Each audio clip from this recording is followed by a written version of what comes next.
Hi, everything ഡയബറ്റീസിൻ്റെ അടുത്തൊരു എപ്പിസോഡിലേക്ക് നിങ്ങൾക്ക് എല്ലാവർക്കും സ്വാഗതം.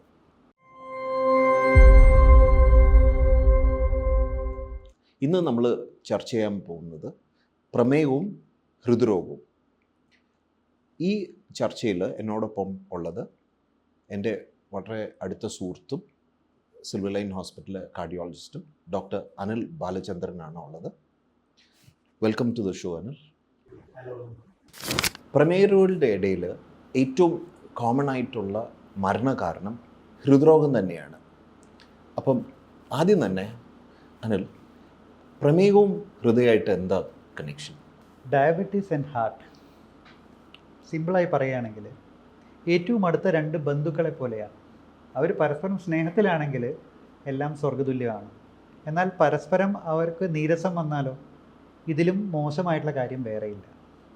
ഒരു പ്രമേഹ രോഗിക്ക് അതേ പ്രായത്തിലുള്ള ഒരു സാധാരണ ആളെക്കാട്ടും ഹൃദ്രോഗ സാധ്യത 3 മുതൽ 4 ഇരട്ടി വരെയാണ്. അപ്പോൾ ന്യായമായും ചോദിക്കാം, എല്ലാ പ്രമേഹ രോഗികൾക്കും ഹാർട്ട് അറ്റാക്ക് അല്ലെങ്കിൽ ഹൃദയാഘാതം വരാമോ എന്നുള്ളത്. അതിനുള്ള ഉത്തരം നമുക്കറിയാം. നമ്മുടെ സിൽവർ ലൈൻ ഹോസ്പിറ്റലിൻ്റെ ഏറ്റവും അടുത്തുള്ള ജംഗ്ഷനാണ് കടവന്തറ ജംഗ്ഷൻ, കേരളത്തിലെ തന്നെ ഏറ്റവും തിരക്കേറിയ ജംഗ്ഷൻ. അപ്പോൾ റോഡ് ക്രോസ് ചെയ്യുന്ന എല്ലാവർക്കും ആക്സിഡൻറ്റ് വരുമോ? ഇല്ല. പക്ഷേ അശ്രദ്ധയോടെയോ മറ്റേ റോഡ് ക്രോസ് ചെയ്താൽ അപകടം വരാനുള്ള സാധ്യത കൂടുതലാണ്, കാരണം ട്രാഫിക് കൂടുതലാണ്. അപ്പോൾ ഒരു സാധാരണ ആളെക്കാട്ടും ഹൃദയാഘാത സാധ്യത ഒരു ഡയബറ്റീസ് രോഗിക്ക് കൂടുതൽ തന്നെയാണ്. ഹൃദയാഘാതം മാത്രമാണോ? അല്ല. ഡയബറ്റീസ് ഉള്ള ഒരാൾക്ക് ബൈ 1 ഗെറ്റ് 1 പോലെ ഫ്രീ ആയി കിട്ടുന്ന ഒരു കാര്യമുണ്ട്, പ്രഷർ മൂലമുള്ള ബുദ്ധിമുട്ടുകൾ ഹാർട്ടിനെ ബാധിക്കാം. ഡയബറ്റീസ് ഉള്ള ആൾക്ക് കൊളസ്ട്രോൾ കൂടുതലായിരിക്കാം. ഡയബറ്റിക് ഡിസ്ലൈപ്പിഡീമിയ എന്നൊരു പ്രത്യേക വിഭാഗം തന്നെയുണ്ട് കൊളസ്ട്രോളിൻ്റെ കാര്യത്തിൽ. ഇനി ഇതൊന്നുമല്ലാതെ നമ്മൾ തീരെ ശ്രദ്ധിക്കാതെ കിടക്കുന്ന ഒരു വിഭാഗമുണ്ട്, ഹാർട്ട് ഫെയിലിയർ അഥവാ ഹൃദയ പരാജയം. എനിക്ക് തോന്നുന്നത് ഈ വരാൻ പോകുന്ന 10 കൊല്ലത്തിലെ ഏറ്റവും പ്രധാന അസുഖം എന്ന് പറയുന്നത് ഹാർട്ട് ഫെയിലിയറാണ്. ഡയബറ്റിസ് ഉള്ളവർക്ക് ഹാർട്ട് ഫെയിലിയറിനുള്ള സാധ്യത ഓൾമോസ്റ്റ് 4 മുതൽ 5 ഇരട്ടി വരെയാണ്. ഇത്രയും കാര്യങ്ങളിൽ പ്രമേഹവും ഹൃദയവുമായി ബന്ധപ്പെട്ട് കിടക്കണോ എന്ന് തന്നെ പറയാം. ഹൃദ്രോഗങ്ങളുടെ ഒരു സ്പെക്ട്രത്തിനെ കുറിച്ച് പറഞ്ഞു. നമ്മൾ ഹാർട്ട് അറ്റാക്ക് പറഞ്ഞു, ഹാർട്ട് ഫെയിലിയർ പറഞ്ഞു. പക്ഷേ ഇതിൽ ഹാർട്ട് അറ്റാക്ക് തന്നെയാണ് ഇപ്പോൾ നമുക്ക് എല്ലാവർക്കും അറിയപ്പെടുന്ന ഒരു അവസ്ഥയാണ് ഹാർട്ട് അറ്റാക്ക്. പക്ഷേ ഒരു പ്രമേഹ രോഗിക്ക് ചില പ്രത്യേകതകളുണ്ട്. ഹാർട്ട് അറ്റാക്ക് വരുമ്പോഴും ഇതിനെക്കുറിച്ച് ചില കാര്യങ്ങൾ ഒരു പ്രമേഹ രോഗി ചില കാര്യങ്ങൾ അറിയണം. അപ്പോൾ അതിനെക്കുറിച്ച് അനിലിനൊന്ന് പറഞ്ഞു തരാമോ? തീർച്ചയായിട്ടും. ഡോക്ടർ പറഞ്ഞ പോലെ ഈ പറഞ്ഞ കാര്യങ്ങളിലെ കൊടും വില്ലൻ ഹാർട്ട് അറ്റാക്ക് തന്നെയാണ്. ഒരു സാധാരണ രോഗിക്ക് ഹാർട്ട് അറ്റാക്ക് വരുമ്പോൾ എന്ത് സംഭവിക്കുന്നു? നെഞ്ചിൽ ഭാരം കയറ്റി വെച്ച പോലെയുള്ളൊരു വേദന, വിയർപ്പ്. ഈ വേദന കയ്യിലേക്കോ കഴുത്തിലേക്കോ പോവുക എന്നുള്ളതാണ്. ഒരു പ്രമേഹ രോഗിയെ സംബന്ധിച്ചിടത്തോളം ഇങ്ങനെ ഒരു വേദന വരികയാണെങ്കിൽ, അദ്ദേഹത്തിന് ഹൃദയാഘാതം ഉണ്ടാകുമ്പോൾ ഇങ്ങനൊരു വേദന വരികയാണെങ്കിൽ അയാൾ ഭാഗ്യവാനാണെന്നേ ഞാൻ പറയുള്ളൂ. കാരണം അസുഖം വന്നതിനല്ല ഭാഗ്യവാൻ എന്ന് പറഞ്ഞത്. 40% പ്രമേഹ രോഗികളിൽ സൈലൻറ്റ് ഹാർട്ട് അറ്റാക്ക് ആയിരിക്കും. ഈ ലക്ഷണങ്ങളൊന്നും തിരിച്ചറിയാൻ പറ്റില്ല. അതെ. പിന്നെ സാധാരണയായി കാണിക്കാത്ത ചില ലക്ഷണങ്ങൾ, അമിതമായ ക്ഷീണം, ഇടയ്ക്കിടയ്ക്കുള്ള വിയർപ്പ്, മുമ്പ് ചെയ്തുകൊണ്ടിരുന്ന കാര്യങ്ങൾ ചെയ്യാൻ പറ്റാതിരിക്കുക, ഒരു അർത്ഥത്തിൽ നെഞ്ചിൽ ഗ്യാസ് തിങ്ങിയ പോലത്തെ അവസ്ഥ, സാധാരണയായി ചെയ്യുന്ന കാര്യങ്ങൾ ചെയ്യാൻ പറ്റാതിരിക്കുക, തലകറക്കം വരിക, ഇങ്ങനെ സാധാരണയല്ലാത്ത ലക്ഷണങ്ങളാണ് ഷുഗർ ഉള്ളവരിൽ ഹാർട്ട് അറ്റാക്ക് വരുമ്പോൾ കാണുന്നത്. അനിൽ, എൻ്റെ പേഷ്യൻസിൻ്റെ ഇടയിൽ ഒരു പ്രത്യേകതയുണ്ട്. അവരുടെ വിചാരം ഒരു ഹാർട്ട് അറ്റാക്ക് ആർക്കോ സംഭവിച്ചു, എനിക്കിത് ഒരിക്കലും സംഭവിക്കില്ല. അപ്പോൾ പക്ഷേ നമ്മൾ മനസ്സിലായി, ഇപ്പോൾ അനിൽ നേരത്തെ പറയുണ്ടായി, ഇത് വളരെ ഒരു ഗുരുതരമായ ഒരു അവസ്ഥയാണ്, വളരെ കോമൺ ആയിട്ടുള്ള ഒരു അവസ്ഥയാണ്. അപ്പോൾ നമ്മൾ നമ്മുടെ പേഷ്യൻസിന് പറഞ്ഞു കൊടുക്കേണ്ടത് എങ്ങനെ ഒരു പ്രമേഹ രോഗി കാർഡിയക് ഡിസീസിന് സ്ക്രീൻ ചെയ്യാം. ഇതിൽ നമ്മൾ ആദ്യം മനസ്സിലാക്കേണ്ട കാര്യം എന്താണെന്ന് വെച്ച് കഴിഞ്ഞാൽ, prevention is always better than cure. നമ്മൾക്കൊരിക്കലും ഒരു ഹൃദയാഘാതം അഥവാ ഹൃദ്രോഗം ഒരു ICUവിൽ വെച്ച് മനസ്സിലാക്കാൻ നമ്മൾ ആരും ആഗ്രഹിക്കുന്നില്ല.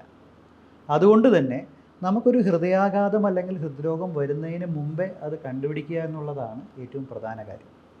ഇതിനെല്ലാം പറയുന്നതിന് മുമ്പേ ആദ്യമായി പറയാനുള്ള കാര്യമെന്ന് പറയുന്നത്, എന്തുകൊണ്ടാണോ ഇത് വരാൻ സാധ്യത അതിനെ കൃത്യമായി നിയന്ത്രിക്കുക.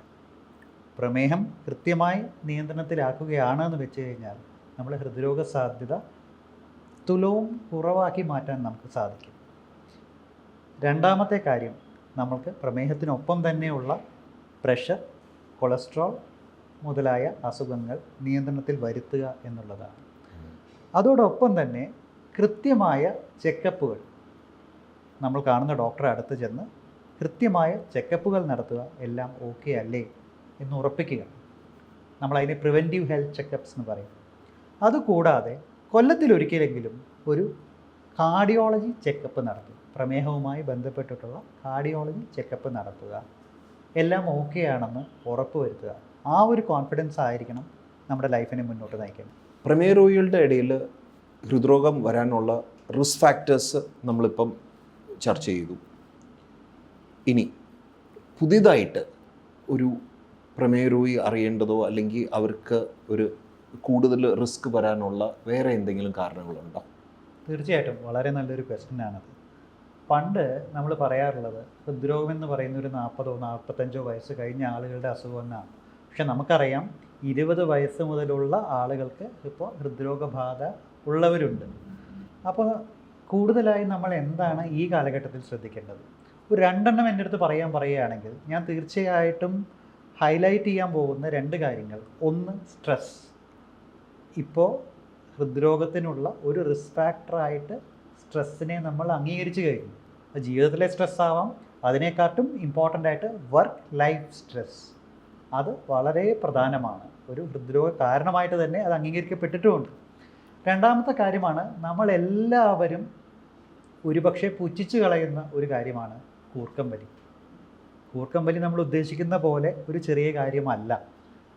അനിയന്ത്രിതമായ കൂർക്കം വലിയും നമ്മൾ കൂർക്കം വലിയോടൊപ്പം തന്നെ ശ്വാസം നിന്നു പോകുന്ന അവസ്ഥയായിട്ടുള്ള ഒബ്സ്ട്രക്റ്റീവ് സ്ലീപ്പ് എപ്നിയ എന്നുള്ള ഒരു കാര്യം നമുക്കുണ്ടെങ്കിൽ നമുക്ക് പ്രഷറോ അനിയന്ത്രിതമായിട്ടുള്ള ഡയബറ്റീസോ അതുമൂലം ഹാർട്ട് അറ്റാക്കോ വരാനുള്ള സാധ്യത വളരെ കൂടുതലാണ്. അതുകൊണ്ട് തന്നെ കൃത്യസമയത്തുള്ള വർക്ക് ലൈഫ് സ്ട്രെസ്സിൻ്റെയും കൂർക്കം വലിയുടെയും ചികിത്സ ഹൃദ്രോഗ പ്രിവെൻഷനിൽ ഏറ്റവും പ്രധാനമായിട്ടൊരു ഘടകം തന്നെയാണ്. പ്രമേഹ രോഗികളുടെ ഹൃദ്രോഗ ചികിത്സയിൽ അവർ ശ്രദ്ധിക്കേണ്ടത് എന്തൊക്കെയാണ്? നമ്മൾ മനസ്സിലാക്കേണ്ട ഒരു കാര്യം എന്താണെന്ന് വെച്ച് കഴിഞ്ഞാൽ, ഈ പ്രമേഹ രോഗികളുടെ ഹൃദ്രോഗ ചികിത്സ എന്ന് പറയുന്നത് ഒരു ഒരു ഒരു ഹോളിസ്റ്റിക് അപ്രോച്ചാണ്. അതിൽ ഡോക്ടറും രോഗിയും ഒരുപോലെ പങ്കുവഹിക്കുന്നു. നമുക്കതിൽ എമർജൻസി ഘടകങ്ങൾ എടുക്കാം. ഒരു ഹാർട്ട് അറ്റാക്ക് വന്ന ഒരാൾ അല്ലെങ്കിൽ ഒരു ഹാർട്ട് ഫെയിലിയർ വന്ന ഒരാൾ, അദ്ദേഹം ചെയ്യേണ്ട ഏറ്റവും പ്രധാന കാര്യം എന്താണെന്ന് വെച്ച് കഴിഞ്ഞാൽ, നമുക്ക് എന്തെങ്കിലും ബുദ്ധിമുട്ട് തോന്നുകയാണെങ്കിൽ സമയത്ത് ആശുപത്രിയിലെത്തി ചികിത്സ നേടുക എന്നുള്ളതാണ്. എമർജൻസിയിലെ ഏറ്റവും പ്രധാന കാര്യം സമയത്ത് ആശുപത്രിയിലെത്തി ചികിത്സ നേടുക. കാരണം നല്ലൊരു ശതമാനം ഹൃദയാഘാതങ്ങളും ദ ഗോൾഡൻ അവർ കഴിഞ്ഞിട്ടാണ് ഡോക്ടറെ അടുത്ത് എത്തുന്നത്. അതാണ് എമർജൻസിയിലെ കാര്യം. ഇനി ഹൃദ്രോഗമുള്ളവർ ശ്രദ്ധിക്കേണ്ടുന്ന കാര്യം എന്താണ്? മരുന്നിൻ്റെ കൃത്യത. പലപ്പോഴും നമുക്ക് ഏറ്റവും കോമൺ ആയിട്ട് പറയുകയാണെന്നുണ്ടെങ്കിൽ കൊളസ്ട്രോളിൻ്റെ അല്ലെങ്കിൽ പ്രഷറിൻ്റെ, ഷുഗറിൻ്റെ മരുന്ന് കഴിക്കുന്നവരിൽ, ഷുഗറിൻ്റെ വിടൂ, പ്രഷറിൻ്റെയും കൊളസ്ട്രോളിൻ്റെയും മരുന്ന് കഴിക്കുന്നവരെന്ത് ചെയ്യും? മരുന്ന് കഴിക്കും, പ്രഷർ നോർമലായാൽ ഭേദമായി എന്ന് പറഞ്ഞ് മരുന്ന് നിർത്തുന്നു. ഒരു പക്ഷേ ആ ഒരു കാര്യം തന്നെ ഒരു ഹൃദയാഘാതത്തിലേക്കോ പക്ഷാഘാതത്തിലേക്കോ നയിക്കും. അതുപോലെ കൊളസ്ട്രോൾ മരുന്നുകളും കുറേ പേര് തന്നെ നിർത്തുന്നുണ്ട്. പ്രത്യേകിച്ച് ആൻജിയോപ്ലാസ്റ്റി കഴിഞ്ഞവർ വരെ നിർത്തുന്ന അവസ്ഥ ഉണ്ടായിട്ടുണ്ട്. ഞാൻ കണ്ടിട്ടുണ്ട്. നിർത്തി കുറച്ച് ദിവസം കഴിഞ്ഞപ്പം ഹാർട്ട് അറ്റാക്ക് വന്ന ആൾക്കാരെയും ഞാൻ കണ്ടിട്ടുണ്ട്. അപ്പോൾ അത് പ്രധാനമാണ്. മരുന്നിൻ്റെ കൃത്യത. ഡോക്ടർ പറഞ്ഞാൽ മാത്രം മരുന്ന് കുറയ്ക്കുകയോ നിർത്തുകയോ ചെയ്യുക എന്നുള്ളത്. മൂന്നാമത്തേതും അതിപ്രധാനമായിട്ടുള്ളൊരു കാര്യം, മരുന്ന് മാത്രമല്ല ചികിത്സ. ജീവിതശൈലി വ്യതിയാനങ്ങൾ, കൃത്യമായ ഭക്ഷണം, കൃത്യമായ എക്സസൈസ്, അതും ചികിത്സയുടെ തന്നെ ഭാഗമാണ് എന്നുള്ളത് നമ്മൾ മനസ്സിൽ ഉറപ്പിക്കുക. അപ്പോൾ ഈ 3 കാര്യങ്ങളും കൃത്യമായി കൊണ്ടുപോവുകയാണെങ്കിൽ പ്രമേഹ രോഗവുമായി ബന്ധപ്പെട്ടിട്ടുള്ള ഹൃദയാഘാതമോ ഹൃദ്രോഗമോ കൃത്യമായി ചികിത്സിക്കാൻ സാധിക്കും. പ്രമേഹ രോഗികൾ എൻ്റെ അടുത്ത് കോമൺ ആയിട്ട് ചോദിക്കുന്ന 2 ഇതാണ്. ഇപ്പോൾ ഈ ഹൃദയ രോഗം നമ്മൾ ചികിത്സിക്കുമ്പോൾ നമ്മൾ ഉപയോഗിക്കുന്ന മരുന്നുകളെക്കുറിച്ച് ഒരു കോമൺ ഡൗട്ട് ആസ്പിരിൻ അല്ലെങ്കിൽ ഈക്കോസ്പിരിൻ നമ്മൾ പറയും. അപ്പോൾ ഇത് നല്ലതാണോ, ഞങ്ങളെല്ലാവരും എടുക്കണോ? രണ്ടാമത്തെ ഒരു ഡ്രഗ് എന്ന് പറയുന്നത് സ്റ്റാറ്റിൻ. അപ്പം സ്റ്റാറ്റിൻ നമ്മൾ സ്റ്റാർട്ട് ചെയ്യാൻ തുടങ്ങുമ്പോൾ ഇവരുടെ യൂഷ്വൽ ഇത് വാട്സാപ്പിൽ ഞങ്ങൾ അങ്ങനെ ഡോക്ടർമാർ തന്നെ പറഞ്ഞേക്കണു ഇത് ആവശ്യമില്ല, ഡോക്ടറും മെഡിക്കൽ കമ്പനിയും തമ്മിലുള്ള ഒരു ഇതാണ്, ഇതിൻ്റെ ഒന്നും ആവശ്യമില്ല, കൊളസ്ട്രോൾ കൂടി നിന്നാലും കുഴപ്പമൊന്നുമില്ല, അല്ലെങ്കിൽ കൊളസ്ട്രോൾ നല്ലതാണ്. അപ്പോൾ ഈ 2 യൂഷ്വൽ മിത്സിനെ കുറിച്ച് നമുക്കൊന്ന് ചർച്ച ചെയ്താലോ? നമ്മൾ നേരത്തെ പറയണ്ടായി prevention is better than cure. ഈ ചോദ്യത്തിന് ഉത്തരം അറിയണമെങ്കിൽ 2 മെഡിക്കൽ ടേം ഒരു സാധാരണക്കാരൻ അറിഞ്ഞിരിക്കുന്നു: primary prevention and secondary prevention. Secondary prevention എന്ന് പറഞ്ഞാൽ ഒരിക്കലും ഒരു ഹൃദയാഘാതം അല്ലെങ്കിൽ ഹാർട്ട് അറ്റാക്ക് വന്ന ഒരാൾക്ക് വീണ്ടും ഒരു ഹാർട്ട് അറ്റാക്ക് വരാതിരിക്കുക, അത് തടയാനുള്ള കാര്യങ്ങൾ. പ്രൈമറി പ്രിവെൻഷൻ എന്ന് പറഞ്ഞാൽ ഹാർട്ട് അറ്റാക്കേ വരാതെ കഴിയുമെങ്കിൽ തടയാൻ സാധിക്കുക എന്നുള്ളതാണ്.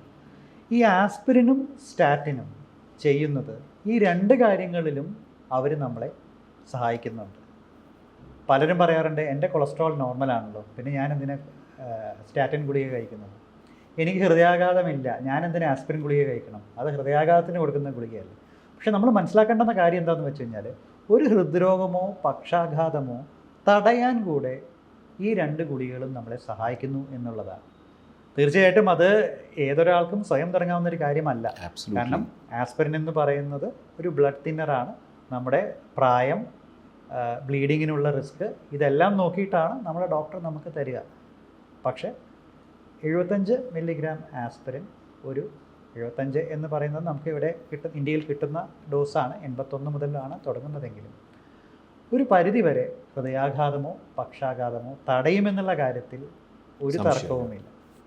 ഇപ്പം പ്രമേഹ ചികിത്സയിൽ ഈ ഇടയ്ക്ക് വന്ന 2 മരുന്നുകൾ പ്രമേയവും ഹാർട്ടിനെയും വളരെ ക്ലോസ് ആയിട്ട് കൊണ്ടുവന്നേക്കുക എന്ന് വെച്ച് കഴിഞ്ഞാൽ ഈ മരുന്നുകൾ ഷുഗർ കുറയ്ക്കുക മാത്രമല്ല ഹൃദയത്തിനും നല്ലതായിട്ട് ആണ് കാണിക്കുന്നത്. അപ്പോൾ നമുക്ക് ഇതിനെക്കുറിച്ചൊന്ന് ചർച്ച ചെയ്താലോ? തീർച്ചയായിട്ടും. ഈ പറഞ്ഞ 2 മരുന്നുകളെന്ന് പറയുന്നത് ഒന്ന് SGLT2 ഇൻഹിബിറ്റേഴ്സ്, 2 GLP-1 ആഗോണിസ്റ്റ്. ഈ 2 വിഭാഗത്തിൽപ്പെട്ട മരുന്നുകളാണ് ഇപ്പോൾ ഏറ്റവും കൂടുതൽ ചർച്ച ചെയ്യപ്പെടുന്നത്. പ്രമേഹത്തിൻ്റെ മരുന്നുകളായാണ് അവ വന്നതെങ്കിലും ഒരു പക്ഷേ ഈ ഡയബറ്റിക് സ്പെഷ്യലിസ്റ്റിനെക്കാട്ടും കൂടുതൽ ഹൃദ്രോഗ വിദഗ്ധരാണ് ഇത് എഴുതുന്നത് എന്നുള്ളതാണ് പ്രാധാന്യം. അപ്പം അത് എങ്ങനെ നമ്മളെ സഹായിക്കുന്നു? ഞാൻ നേരത്തെ പറഞ്ഞ പോലെ തന്നെ പ്രമേഹം മൂലമുള്ള ഹൃദ്രോഗങ്ങളായ ഹാർട്ട് അറ്റാക്ക്, ഹാർട്ട് ഫെയിലിയർ, ഇവ രണ്ടിലും ഈ 2 മരുന്നുകളും ഒരു പരിധി വരെ നമ്മളെ സഹായിക്കുന്നുണ്ട്. നമ്മൾ പറഞ്ഞ പോലെ ഇതിൻ്റെ ട്രീറ്റ്മെൻറ്റിനായാലും ഇതിൻ്റെ പ്രിവെൻഷനായാലും ഒരു ഹൃദയാഘാതം വരാതെ സൂക്ഷിക്കാനും അല്ലെങ്കിൽ ഒരു ഹാർട്ട് ഫെയിലിയർ വന്നു കഴിഞ്ഞാൽ ഹാർട്ട് ഫെയിലിയർ മൂലമുള്ള ഹോസ്പിറ്റലൈസേഷൻ, ആശുപത്രിവാസം കുറയ്ക്കാനും ഈ 2 മരുന്നുകളും നമ്മെ സഹായിക്കും എന്നുള്ളത് പഠനങ്ങളിൽ തെളിയിച്ചിട്ടുള്ളതാണ്. അതുകൊണ്ട് തന്നെയാണ് ഒരു പക്ഷേ ഷുഗറുള്ള ഹൃദ്രോഗ സാധ്യതയുള്ള ഒരു രോഗിക്ക് അവരുടെ പ്രിസ്ക്രിപ്ഷനിൽ തീർച്ചയായിട്ടും ഈ മരുന്നുകൾ കാണാൻ സാധിക്കും. ഇന്നത്തെ എവറിത്തിങ് ഡയബറ്റീസിൽ നമ്മൾ ചർച്ച ചെയ്ത ടോപ്പിക്ക് ഡയബറ്റീസും ഹൃദ്രോഗവും വളരെ ഇമ്പോർട്ടൻ്റ് ആയിട്ടുള്ളൊരു ടോപ്പിക്കാണ്. And I hope you find this useful. So Anil, ഒരു ലാസ്റ്റ് കമൻ്റ് ആയിട്ട് something for our viewers, anything that you want to tell our viewers as that last comment? നിങ്ങൾ ഈ ചർച്ച കേട്ടുകൊണ്ടിരിക്കുന്നവരാണെങ്കിൽ ഹൃദ്രോഗവും അല്ലെങ്കിൽ ഹൃദയവും പ്രമേഹവും തമ്മിൽ അഭേദ്യമായ ഒരു ബന്ധമാണ് എന്നുള്ള കാര്യത്തിൽ ഒരു തർക്കവുമില്ല എന്ന് നിങ്ങൾ മനസ്സിലാക്കി കാണും. ഞാൻ നേരത്തെ പറഞ്ഞ പോലെ തന്നെ ഹൃദയവും പ്രമേഹവും പരസ്പര സ്നേഹത്തോടെ ഇരിക്കാനായി ശ്രമിക്കുക. അതിനായി നമ്മൾ എന്ത് ചെയ്യണം? നല്ലൊരു ജീവിതശൈലിയിലൂടെ കൃത്യമായ വ്യായാമത്തിലൂടെ, കൃത്യമായ മരുന്ന് ചികിത്സയിലൂടെ പ്രമേഹവും ഹൃദയവും ഒരുപോലെ നിയന്ത്രണത്തിലും ആരോഗ്യത്തിലും ഇരിക്കട്ടെ. Thank you.